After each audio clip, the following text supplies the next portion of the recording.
சிவகங்கை மாவட்டம் திருப்புவனத்தில் மஞ்சள் நோய் பாதிப்பு, வெற்றிலை சாகுபடி குறைவு போன்ற காரணங்களால் அகத்திக்கீரை சாகுபடியும் பெருமளவில் குறைந்துவிட்டது.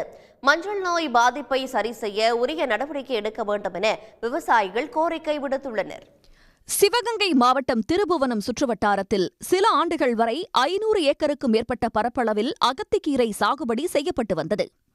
பெரும்பாலும் வெற்றிலை கொடியின் ஊடுபயிராக அகத்தி சாகுபடி செய்யப்படும்.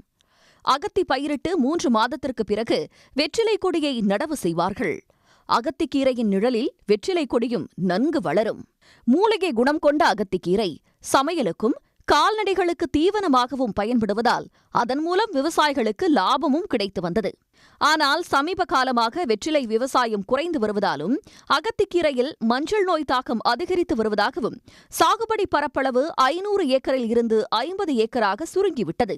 நாங்கள் குடிக்கல முதல்ல அகத்தியை போட்டு 3 மாதத்துக்கு வளர்த்து அதுக்கப்புறம் அந்த கொடியை பதிச்சு அதுக்கு மேலே அகத்தியிலே கட்டுவோம். இப்போ அகத்தி நம்ம சரியில்லாதனால பூச்சி விழுகிறதுனால நான் வேறு கம்பை வெளியிலேருந்து வாங்கிட்டு வந்து கட்ட வேண்டிய சூழ்நிலை இருக்குது. நாங்கள் இங்கேருந்து மதுரைக்கெல்லாம் அகத்திக்கீரையெல்லாம் அனுப்பிச்சி விட்டு நல்ல வியாபாரமெல்லாம் பண்ணணும்.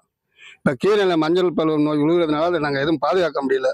நோய் பாதிப்பு போன்ற காரணங்களால் வெற்றிலை கொடி படர்வதற்கு கூட சவுக்கு மரங்களை பயன்படுத்த தொடங்கிவிட்டதாக விவசாயிகள் கூறுகின்றனர்.